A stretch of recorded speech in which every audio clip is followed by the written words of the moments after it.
দর্শক, আপনারা জানেন রাত পেরোলে আগামীকালকে ত্রয়োদশ জাতীয় সংসদ নির্বাচন অনুষ্ঠিত হবে।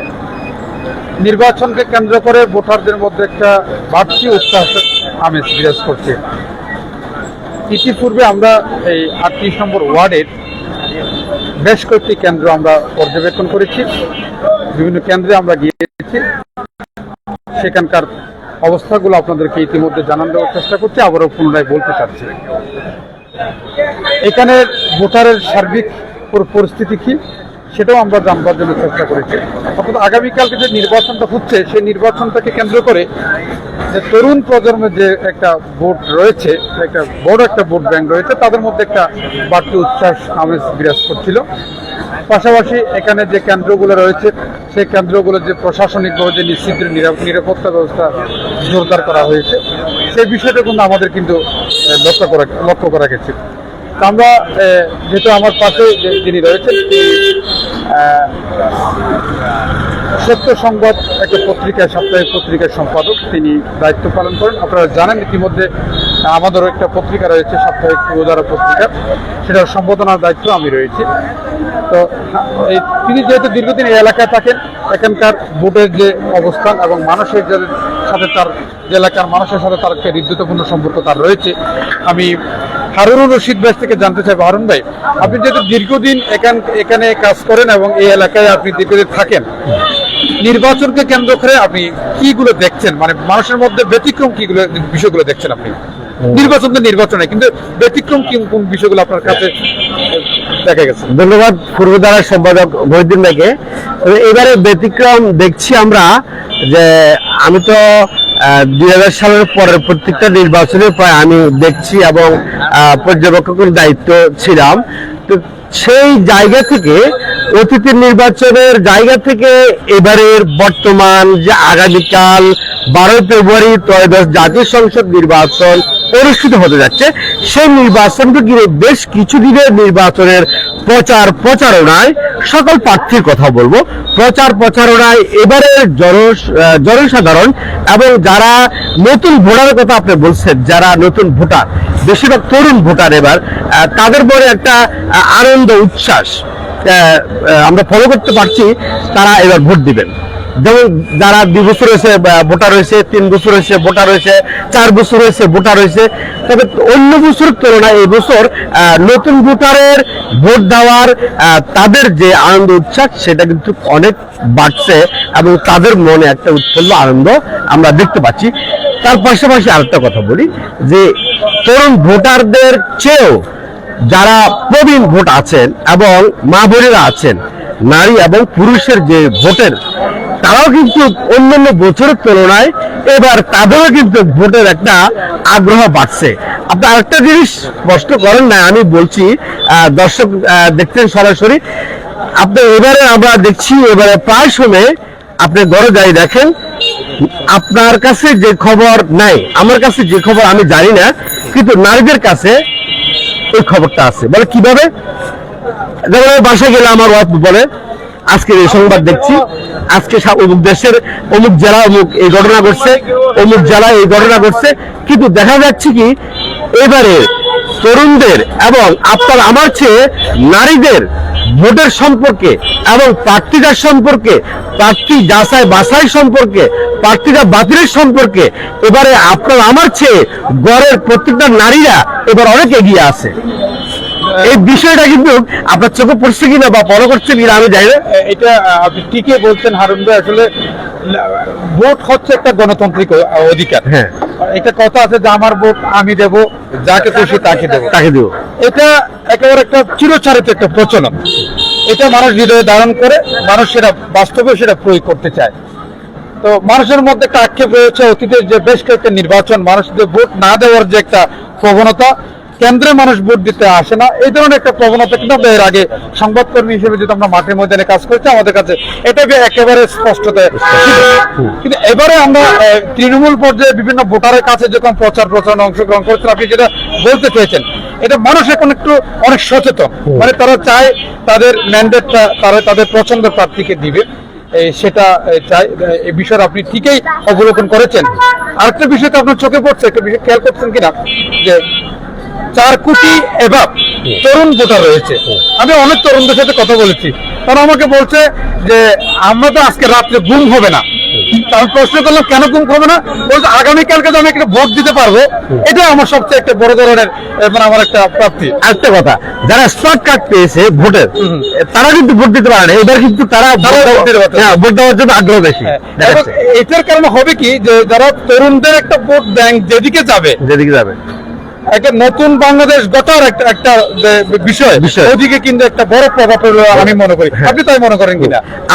আমি আপনার যে প্রশ্নটা করেছেন বা যে কথাটা আপনি বলছেন, আমি সেটি মনে করছি। আচ্ছা, আজকে আপনার যে ওয়ার্ডে আপনি দেখছেন, আসলে এখানে আমরা 38 নম্বর ওয়ার্ডের মধ্যে যে প্রায় কত বললো 77,000 কত জানি ভোটার এখানে রয়েছে। আমি একটা ঠিক যদি আমার যদি ভুল না হয়, এখানে এই যেসব কেন্দ্রগুলো রয়েছে এখানে কত কোনো জায়গায় ঝুঁকিপূর্ণ কেন্দ্র আপনার কাছে কি মনে হয়েছে একজন সংবাদকর্মী হিসেবে? আমি যেটুকু দেখেছি এবং গত বেশ কয়েকদিন থেকে আমি তো এই ওয়ার্ডে বা এই আসনে ঘোরাফেরা করছি, এবং গতকালকে থেকে আজকে থেকে আমরা দেখছি যে এই ওয়ার্ডে এবং এই আসনে আমরা প্রশাসন যে জনসাধারণকে তার নিজের ভোটটি এবং সঠিকভাবে কেন্দ্রে এসে দেওয়ার জন্য, এবং প্রশাসন যেভাবে তাদের উদ্যোগ এবং মাননীয় নির্বাচন কমিশনার মহোদয়কে অসংখ্য ধন্যবাদ জানাবো এবং উপদেষ্টাকে ধন্যবাদ জানাবো। তাদের যে প্রক্রিয়া, সে প্রক্রিয়া প্রত্যেকটি প্রশাসন এবারে নির্বাচন সুস্থ এবং সুন্দর এবং জনসাধারণের উপস্থিতিতে স্বতঃস্ফূর্তভাবে হওয়ার জন্য প্রশাসনের যে একটা আন্তরিকতা আমরা দেখতে পেয়েছি, এটা কিন্তু আসলে অতীতে আমার চোখে এরকম পড়ে নাই। আমি ধন্যবাদ আপনাকে। আমি একটা অনুভূতি নিতে চাই, একটু সামনে আসবেন ভাইজান।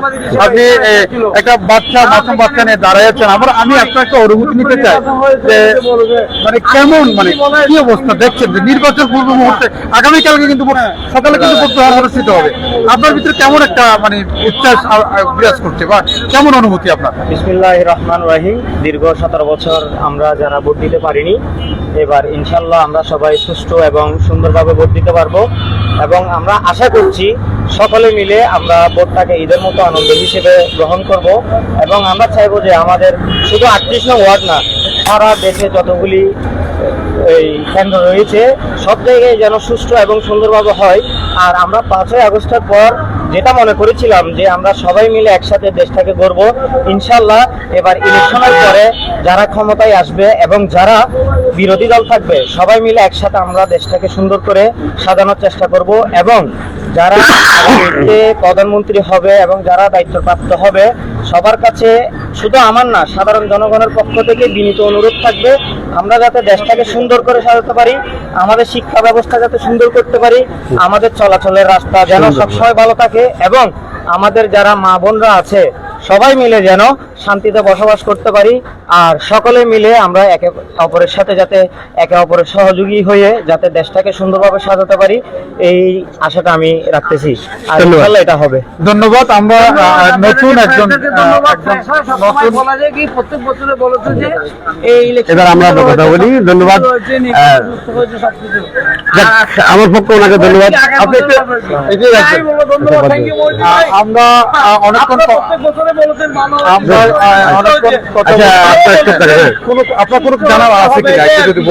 আমি আপনার কাছে যে আরেকটা জিনিস একটু জানবো, যে এবারে আমি একটু আগে যে কথাটা বলছি যে এবারে পুলিশ প্রশাসনের যে একটা বাংলাদেশের প্রত্যেকটি প্রশাসন, আর্মি, র্যাব, পুলিশ, বিডিআর, বিজিবিতে সকলের আন্তরিকতা এবং জনসাধারণকে নিরাপত্তা দেওয়ার জন্য ভোট কেন্দ্রে আসার জন্য তাদের চৌকুশ কর্মকর্তারা এবার কিন্তু আমরা দেখছি আমাদের চোখে পড়ছে। সেই জায়গা থেকে আমরা এবার আপনার কাছে আমি আরেকটা জিনিস জানতে চাই যে এবারে ভোট কেন্দ্রের প্রশাসনের সংখ্যা কি পরিমাণ করা হয়েছে এবং প্রতিটি কেন্দ্রে? ধন্যবাদ আপনাকে। আপনি সুন্দর একটা কোয়েশ্চেন বলেছেন। এখন যে আজকে আমি যেটা আমার চোখে যেটা পড়েছে, মানে কেন্দ্র দখল করার মতো যে একটা মানে কোনো মানুষের দুঃসাহস, সেটা করবার কোনো একটা সুযোগ নেই। আমি প্রশাসনের বিভিন্ন লেভেলের মানুষের সাথে কথা বলছি, তারা বলছে স্পষ্টতাই একটা জিনিস বলছে যে কেন্দ্রে গিয়ে গাদ্দারি করে দখল করে ভোট নেওয়ার মতো সুযোগ প্রশাসন দিবে না, নাম্বার 1। আরেকটা ব্যাপার হচ্ছে কি, আগে আমরা যেটা দেখি যে প্রতিটি কেন্দ্রের মধ্যে একজন পুলিশ থাকতো আর অন্যান্য আনসার বাহিনী থাকতো। এবার আমাদের কাছে বাড়তি একটি নিরাপত্তা মনে হয়েছে, 3টে করে পুলিশ দিয়েছে এবং আনসার বাহিনী রেখেছে। তো কাজেই বলা যায় একেবারে নিশ্চিত নিরাপত্তা ব্যবস্থা জোরদার করা হয়েছে প্রশাসনের পক্ষ থেকে। আগামীকালকে মানুষের যে ভোট দেওয়া এবং মানুষের যে উচ্ছ্বাসের মধ্য দিয়ে ভোটটা শেষ হবে বা বিকাল 4টার দিকে আমরা শেষ পর্যন্ত বুঝতে পারবো আসলে কোন দিকে যাচ্ছে। তবে এতটুকু নিশ্চিত হতে পারি, এই নির্বাচনের পূর্ব মুহূর্তে যে রাত অবস্থান করছে, আমি আপাতত আমাদের চোখে এই এলাকায় জনপ্রীতিকর ঘটনা আমরা আমাদের এখনো দেখা যায় নাই। আবার অনেকের মধ্যে অনেকে বলছে যে ভোটের আগে বিভিন্ন ধরনের যে কিছু টাকা পয়সা লেনদেনের ব্যাপারগুলো অনেকে বিভিন্ন জায়গায় আপনি হয়তো জেনে থাকবেন যে উঠে আসছে। এই বিষয়গুলো কিন্তু আজকে পর্যন্ত আমাদের হয় না। আমরা কিন্তু চোখ রাখছি। প্রিয় দর্শক, আপনারা কিছু বলার আছে কিনা? আমি এবারে দর্শকের উদ্দেশ্যে বলবো যে যারা ভোটার আছেন, আমার শ্রদ্ধেয় এবং সম্মানিত ভোটার, আমরা আশা করব এবারে নির্বাচনটা যাতে আপনারা স্বতঃস্ফূর্তভাবে সুন্দরভাবে সপরিবারে এসে সুন্দরভাবে যাতে আপনার ভোটটা আপনি দেওয়ার জন্য কেন্দ্রে এসে এবং আত্মীয়স্বজনকে নিয়ে পরিবার পরিজনদেরকে নিয়ে সুন্দরভাবে কেন্দ্রে এসে আপনার ভোটটা আপনি আপনার পছন্দের প্রার্থীকে দেন। এতে আমাদের দেশ এগিয়ে যাবে সুন্দর হবে। এই আহ্বান আমি জনসাধারণ করে ভোটার ভাইদের কাছে রাখছি। ধন্যবাদ। কথা বলছিলাম সহকর্মী হারুনুর রশিদের সাথে। তিনি তার মনের কথাটা বলছেন। আসলে একটা সুন্দর বাংলাদেশ বিনির্মাণ করতে হলে, একটা দেশকে আপনি যদি সুন্দরভাবে পরিবর্তন করতে চান, আপনাকে আগে পরিবর্তন হতে হবে।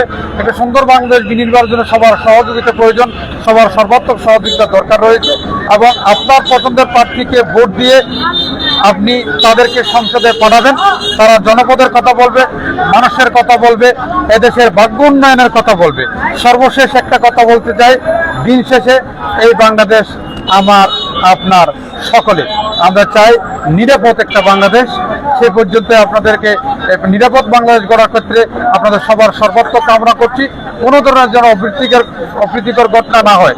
দিন শেষে আমাদেরকে বাঙালি হিসেবে যে পরিস্থিতিটাকে বিশ্বের দরবারে উঁচু করে রাখতে হবে, সেই প্রত্যাশাটুকু রেখে আগামীতে যারা ক্ষমতার মসনদে বসবেন তারা যেন এই বাংলাদেশকে একটি নতুন বাংলাদেশ হিসেবে মানুষের কাছে উপহার দিতে পারে এবং মানুষের আশা এবং প্রত্যাশার যেন প্রতিফলন ঘটাতে পারে, সে প্রত্যাশাটুকু রেখে আমি মোহাম্মদ মহিউদ্দিন পূর্বধারার পেজ থেকে সরাসরি লাইভে ছিলাম। বিদায় নিয়ে যাচ্ছি। আবারও কোনো নতুন অতিথির সাথে নতুন কোনো বিষয়বস্তু নিয়ে আবার আপনাদের সামনে হাজির থাকবো এবং সেই সবসময় সবার আগে সংবাদ পেতে পূর্বধারার পেজের সাথে সম্পৃক্ত থাকুন। আপনি সবার আগে সংবাদ পেতে 16 বাংলা টিভি আমরা আজকে সত্যি সংবাদ ফেসবুক পেজে ফলো করে রাখুন, আমাদেরকে সাথে থাকুন, তাহলে আপনার নিত্যদিনের প্রতিদিনের আপডেট সংবাদ আপনি পেয়ে যাবেন ঘরে বসে আপনার মোবাইলে। ধন্যবাদ। আমি সেটা বলছি, আমাদের সিটি নিউজ টিভির ফেসবুক পেজে আপনারা সম্পৃক্ত থাকবেন, সবার আগে সংবাদ পেতে সবার থাকবেন, সে প্রত্যাশা ডেকে বিদায় নিচ্ছি। ধন্যবাদ। ধন্যবাদ সকলকে ধন্যবাদ। মহিউদ্দিন আপনাকে ধন্যবাদ, চৌধুরী সাহেব আপনাকে ধন্যবাদ। আপনারা যারা আছেন আপনাদের সকলকে ধন্যবাদ।